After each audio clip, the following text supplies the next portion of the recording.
জুলাই রক্তের ঋণ শোধ করতে গণভোট হ্যাঁ এর পক্ষে ভোট চাইলেন প্রধান উপদেষ্টার বিশেষ সহকারী ডক্টর আলী রিয়াজ। দুপুরে ময়মনসিংহে বিভাগীয় প্রশাসন আয়োজিত গণভোটের প্রচার ও ভোটার উদ্বুদ্ধীকরণ বিষয়ে স্থানীয় প্রশাসনের কর্মকর্তাদের সাথে মতবিনিময় সভায় এসব কথা বলেন তিনি। এ সময় তিনি বলেন, গণভোটে হ্যাঁ জয়ী হলে সবকিছু সংবিধানে অন্তর্ভুক্ত করতে হবে। এই দায়িত্ব এখন জনগণের ওপর। নতুন বাংলাদেশ তৈরির যে সম্ভাবনা তৈরি হয়েছে তা সহসাই আনে নাই উল্লেখ করে আলী রিয়াজ বলেন, সবাই মিলে জুলাই শহীদদের স্বপ্ন বাস্তবায়ন করতে হবে। এদিকে বগুড়া জেলা প্রশাসনের গণভোটের বিষয়ে ভোটারদের সচেতনতা বৃদ্ধিকরণ সংক্রান্ত মতবিনিময় সভা অনুষ্ঠিত হয়েছে।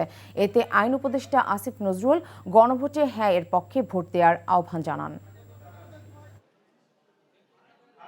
আমাদের চেষ্টাটা হবে ভবিষ্যতে যেন কোনো অবস্থাতে একজন রাশেদা বেগমকে অপেক্ষা করতে না হয়, তার সন্তানের শেষ দেহাবশেষটুকু খুঁজে পেতে, যেন এক ব্যক্তির ইচ্ছায় দেশ শাসিত না হয়, যেন জবাবদিহিতার ব্যবস্থাটা তৈরি হয়, যেন একটা স্বাধীন বিচার বিভাগ আমরা তৈরি করতে পারি।